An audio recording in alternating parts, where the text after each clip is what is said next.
Assalamualaikum. So today our group is group number 2.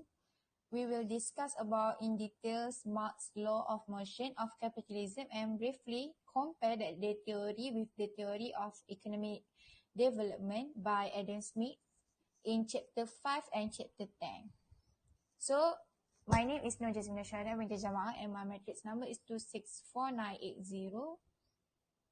Who is Karl Marx? Karl Marx was born on 5th May 1880. He is widely referred to as a philosopher, political economist, and a journalist. He was married to Jenny von Westphalen, and his close friend and fellow scholar was Friedrich Engels. He was died on 14 March 1883. So now we will look at his theory, which is theory of history. History is a process through which the static relations of production, the thesis, come into eventual conflict with the dynamic forces of production, which is the antithesis. The result of conflict revolutions, the system which is the new ROP synthesis, permit the higher development of the FOP. The mechanism for overthrowing our society is by the class struggle. As we can see, from primitive communism to slavery to feudalism to pure communism to socialism and to capitalism. So, the law of motion of capitalist society has 6 interrelated concepts, which is firstly is labor theory of value, second is theory of exploitation, thirdly is capital accumulation and falling rate of profit. Next is capital accumulation and crisis. Next is centralization of capital and concentration of wealth. And lastly is class conflict. So now we will look at first labor theory of value or LTV. LTV states that relative value of commodities equal to the relative amount of labor needed to produce those commodities. Commodity is something produced for profit and can satisfy human wants. Commodity have use, value, VIU, and exchange value, VIE. Marx only focus his discussion on exchange value, VIE. Socially necessary labor time, SNLT, determines the VIE of a commodity. SNLT includes the direct labor in producing the commodity, the labor included in the machinery and raw material that used up during the process of production, and the value transferred to the commodity during this process. Suppose the average SNLT to produce a pair of shoes in 10 hours. The average SNLT equals to value of shoes, even though some workers will take less or more time to produce that pair of shoes. For example, we have 2 examples here. Firstly is computer workers takes only 5 hours to produce a pair of shoes, while incompetent workers take 20 hours to produce a pair of shoes. So next is theory of exploitation.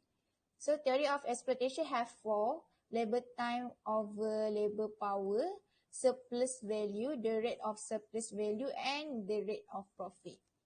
So let's see the theory of exploitation.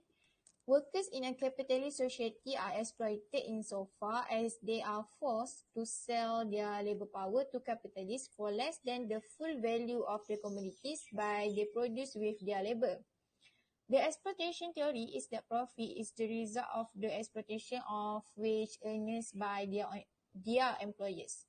It rests on the labor theory of value, which claims that value is intrinsic in a product according to the amount of labor that has been spent on producing the product. So what is exploitation? Exploitation is the act of selfishly taking advantage of someone or a group of people in order to profit from them or otherwise benefit only oneself. So next is labor time versus labor power. This is labor power and this is labor time. Labor time is a theory of value that argues that the economic value of a good or services is determined by the total amount of socially necessary labor required to produce it. refers to a person's ability to work and produce commodity. Labor time, labor time is itself a commodity that is bought and sold in the market. Labor time it is what the capitalist needs to make profits. Next is labor power. Labor power is the worker's capacity to produce goods and services. The value of labor power must depend on the number of labor hours it takes society on average to feed, clothe and shelter a worker so that he or she has the capacity to work. Considering normal condition of production and the average skill and intensity of labor at the time, labor time includes the direct labor in producing the commodity. What determines the value of labor power? The social necessary labor time (SNLT) required to produce the cultural necessity of life consumed by the workers. For example, if the necessity could be produced in 4 hours per day, the value of commodity labor power would be 4 hours of labor time per day. If the necessity could be produced only in 2 hours per day, the value of the commodity labor power would be 2 hours of labor time per day. The value of labor power would for 50%, which is 4 minus 2 divided by 4. Two important points require emphasis here is, firstly is market wages paid to workers were according to their labor power, which is market wages equal to labor power equal to SNLT. Secondly is market wages is sufficient only to purchase the cultural subsistence required for survival and perpetuation of the labor force. Capitalism produced a large reserve army of the unemployed, and this excess supply of labor dictates that over the long run, the average wages will remain near the cultural level of subsistence, say Karl Marx. So now we will see what is surplus value. Surplus value is equal to the new value created by workers in excess of their own labor costs, which is appropriated by the capitalist as profit when products are sold.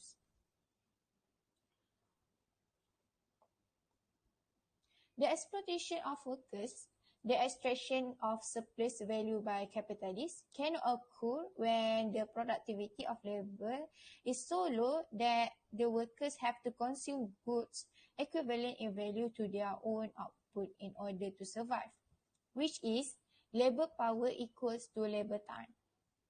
Exploitation of labor only arises when workers can produce more in a day than they must consume in order to maintain themselves and their families. Employers pay the workers the full market value of their labor power, but the daily pay equals only part of the value the laborers create. Capitalists are in a position to set the length of the workday and in a sense says to workers, work the number of hours that we set or choose not to work for us all.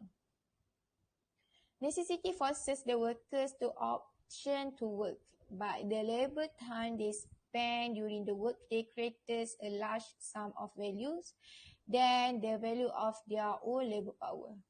The owners of the means of production garner a surplus value. Alright, so we will continue with my teammate, which is Nellysa, Natasha. If the working day were not length, surplus value could be increased by raising the efficiency of production and reducing the value of workers' labor's power. If the worker necessity could be produced in a shorter time, a larger share of the new value would go to the capitalist. Suppose the working day were shortened from 12 hours to 10, instead of being divided into 6 hours of paid labor for the worker and 6 for the capitalist, it was divided into 4 for the workers and 6 hours for capitalists. The rate of surplus value will increase from 100% to 150%. There is two modes of exploitation. Absolute surplus value is a lengthened working day without a corresponding increase in labor compensation. Second is relative surplus value, decrease the necessary labor time need to produce labor power.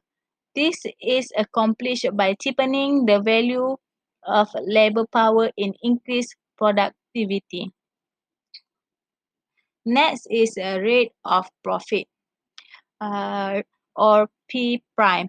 The rate of profit P prime in Marx formulation is the ratio of surplus value to the total capital invest, which is P prime equal to S over C plus V, or P prime equal to surplus value over cost times 100. Next, we see the calculation on the figure on the table.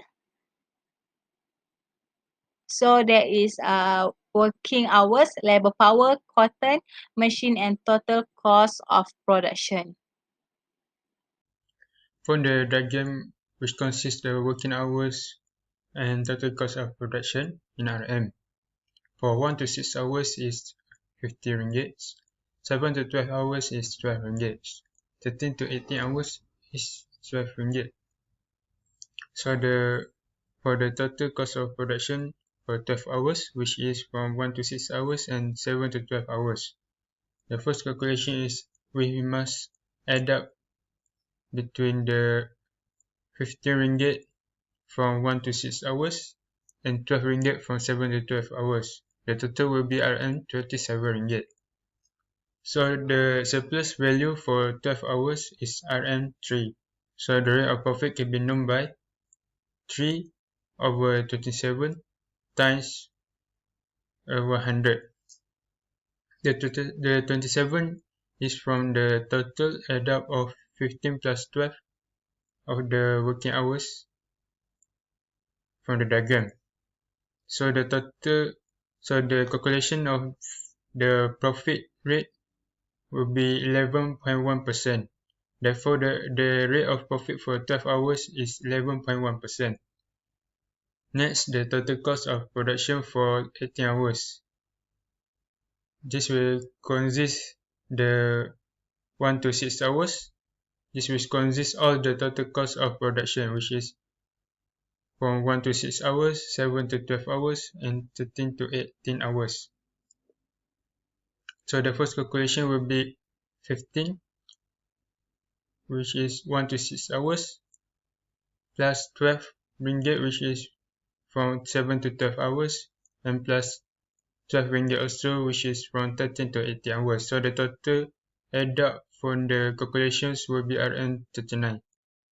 The surplus value for 18 hours is RM6. So the rate of profit can be known by 6 over 39, which is the total add up from all the total cost of production, times by 100. So the rate of profit will be 15.4%. Therefore, the rate of profit for 12 hours is 50.4%.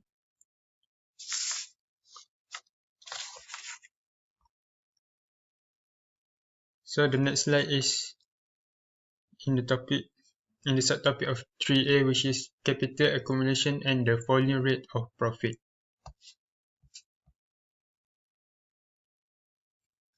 The story of capital accumulation. Typically, capital accumulation refers to an increase in assets from investment, which is this investing of profit. So typically it refers to an increase in assets from investment or profit and is one of the building blocks of a capitalist economy. So the economy gain the asset from the investing or profit, and the asset will be one of the building blocks of a capitalist economy. Individuals and companies can accumulate capital through investment. So the investment will be the capital, and individual and company will gain from the investment and accumulate all the capital. The falling rate of profit. Rate of profit tend to fall over the long run. Reasons which that drive toward increasing efficiency through. The first one will be mechanization. The desire to improve productivity by using machinery. The second one will be labor-saving inventions. The replacement of labor with machine. Labor will be replaced by machine. And according to maths, it will raises the organic compositions of capital, which is Q. The formula is Q equals C divided by C plus V, where Q equal organic composition of capital, C equal constant capital, and C plus V equal total capital. Alternative of profit rate equation, which is the equation will be P prime equal S prime times by in bracket 1 minus Q. This new formula indicates that rate of profit, which is P prime, varies directly with rate of surplus value, which is S prime. So the relationship is positive. Rate of profit, which is P prime, varies inversely with organic composition of capital, which is Q. So the second relationship is negative. If capitalists invest more on machinery and less on labor, the organic composition of capital, which is Q, will increase, but the rate of profit, which is P prime, will decrease.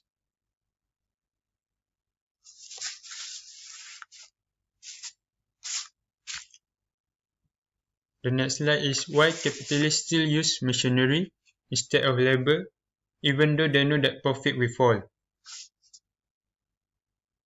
Marx believed that the dynamic of capitalism lead to an increase of organic composition of capital. The first reason is promoting efficient production.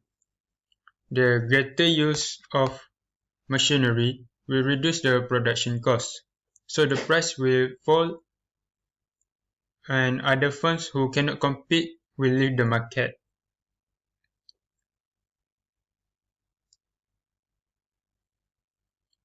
The enterprise that lead in promoting efficient production to the use of more and better constant capital will temporarily receive extra profits by lowering its cost of production.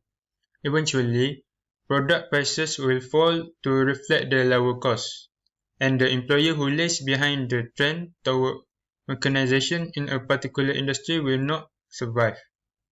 So the second reason will be the greater the efficiency of production, the lower the value of labor power. This means that the number of hours required to produce the subsistence and the greater the total amount of profit produced per working day.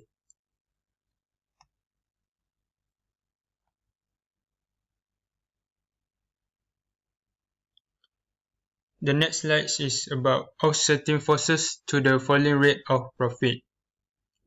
The first point is increased intensity of work.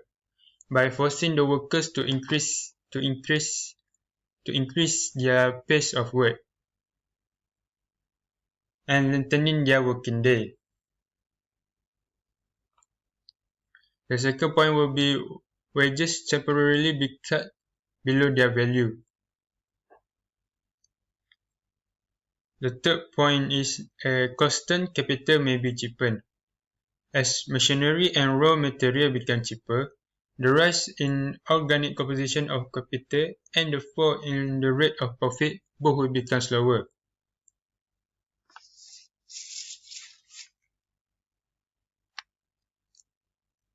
The last slide is about offsetting forces to falling rate of profit too, which is the same from the last slide.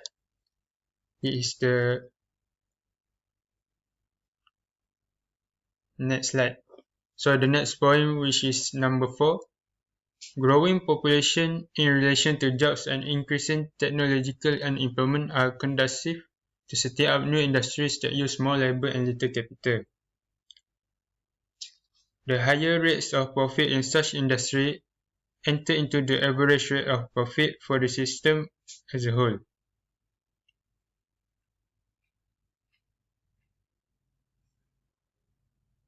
The next point is about foreign trade raises the rate of profit by cheapening the element of constant capital and the necessities of life.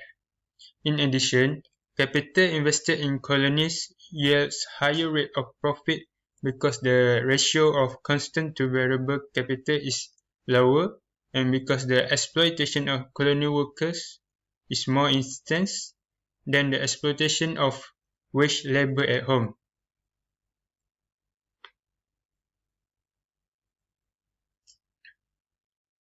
So the rate of exploitation, the last point is the rate of exploitation is increased by reducing the value of labor power through increased efficiency of production.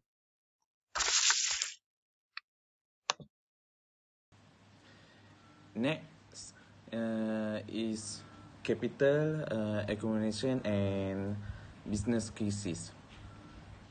Okay, Marx attacked sales laws, stating that C to M, M to C is the best applied only to simple commodity production. Okay, kenapa Marx ini attack sales law? Ia adalah berlakunya pengeluaran komuniti sederhana, perniagaan kecil yang bekerja sendiri berusaha memperoleh nilai pengguna hasil komuniti untuk menukar dengan lain yang mereka mahukan.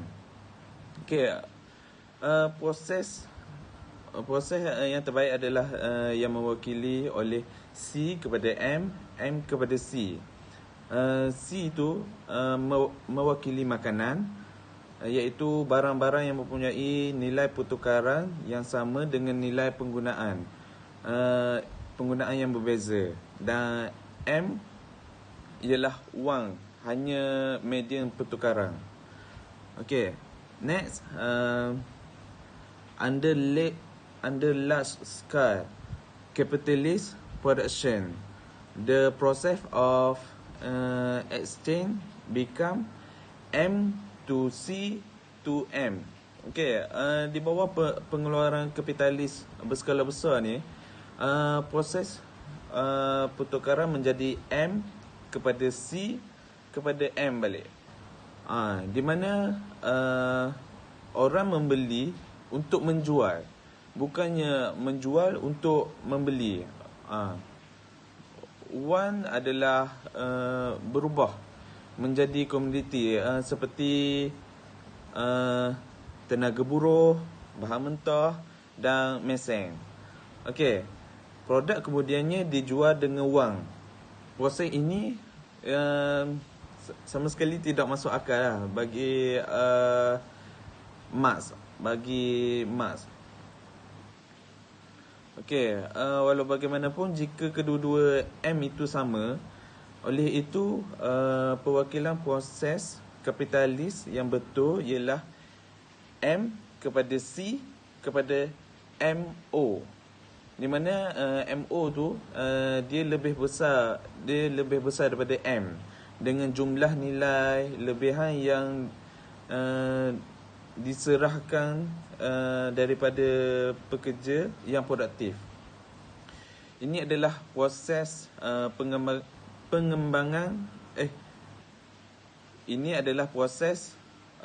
mengembangkan pelaburan. Okay, next, Marx then extend the process to exchange to become M to C to M prime. M prime ni ialah ia lebih besar daripada M kerana eksploitasi tenaga buruh. Ini adalah proses memperluaskan pelaburan untuk mengumpul modal.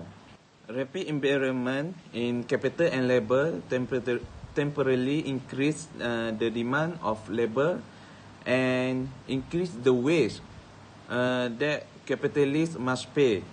However, this high wage reduce the rate of surplus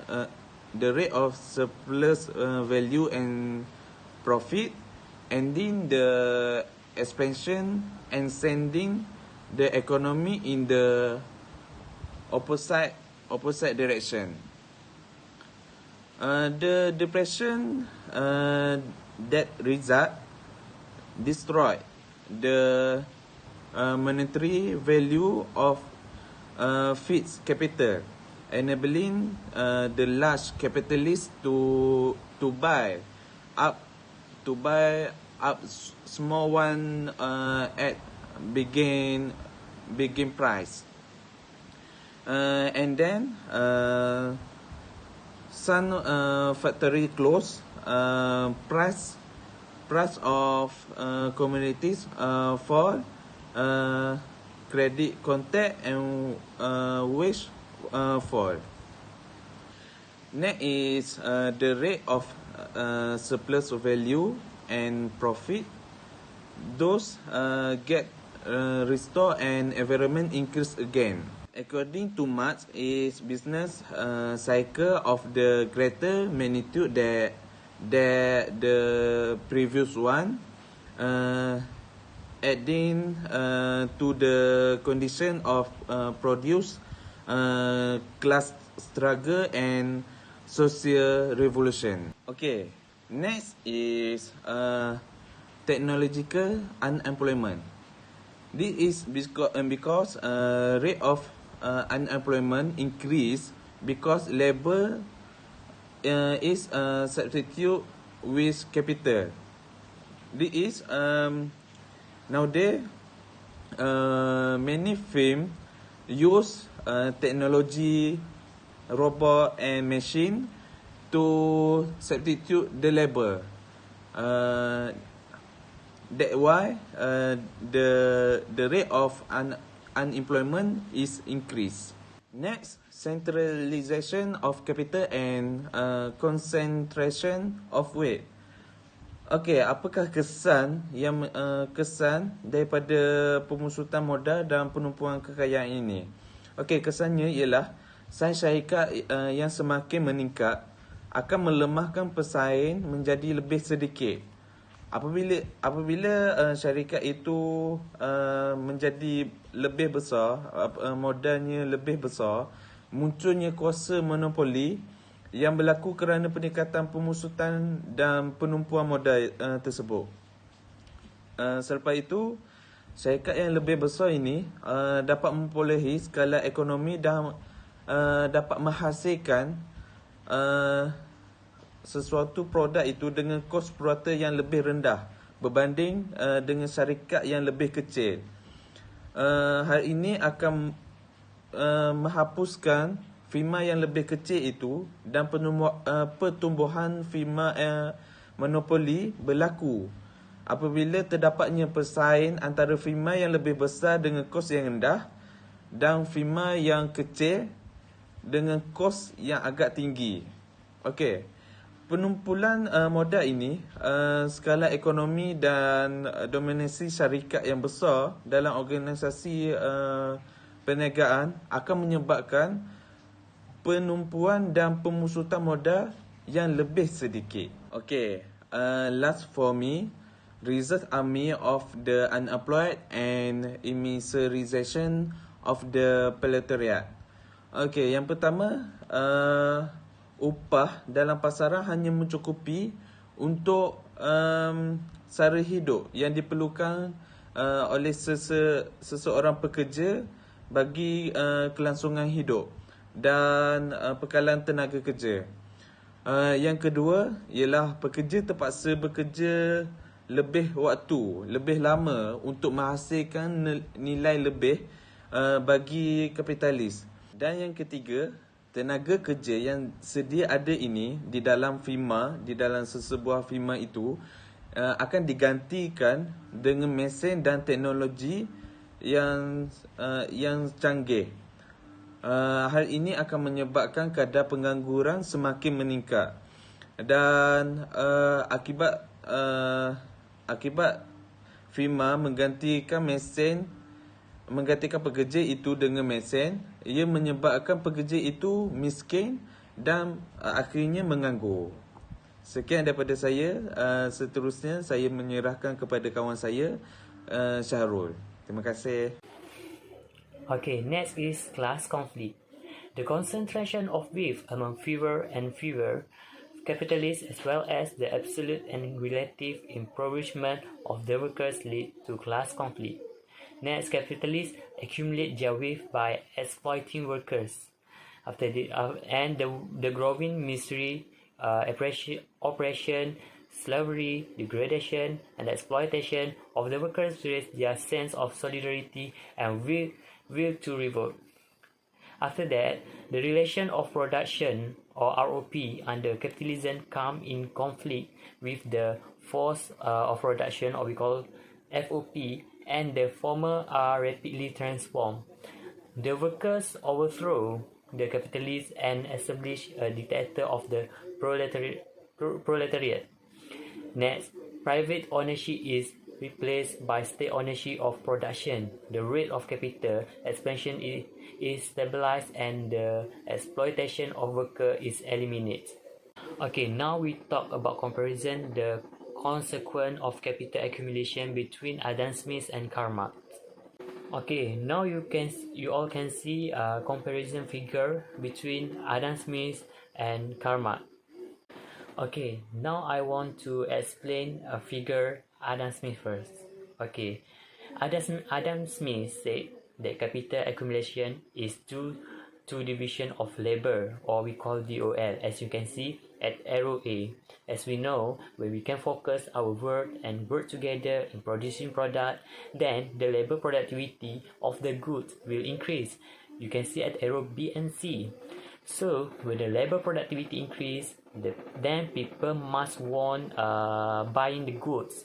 Then it can increase the country output. You can see at arrow D. So when the country output increase, when our industry is more developed, we can add more job, or we can add more division of labor, and the country output is also used as capital accumulation, or there is a we call surplus of capital accumulation, as you see at arrow F.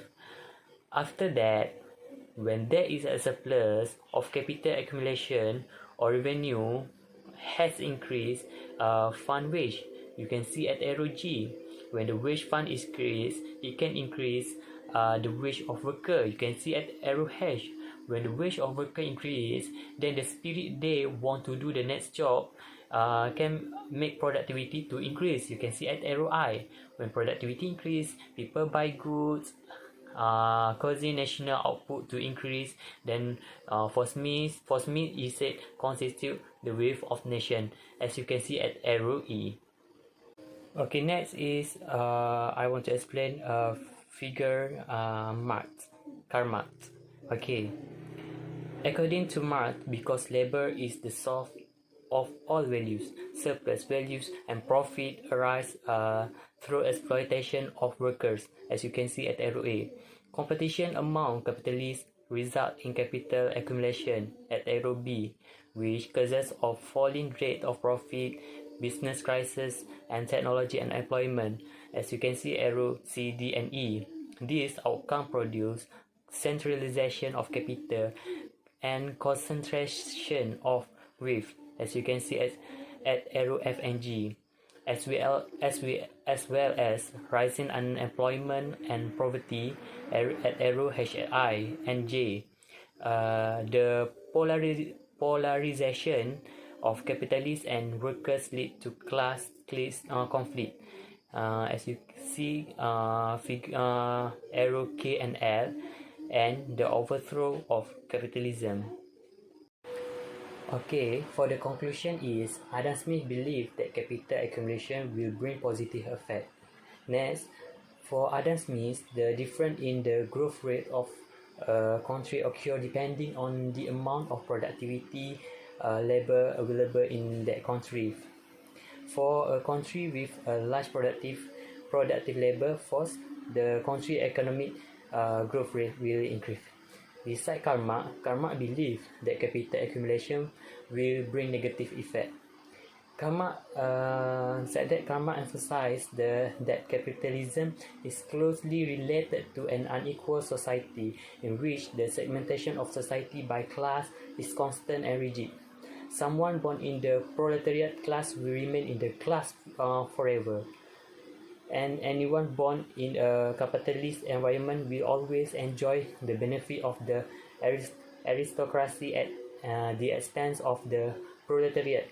In his view, the proletariat aims to maximize their income and, in turn, keep working class wage as low as possible, thus placing working class member in a cycle of extreme poverty.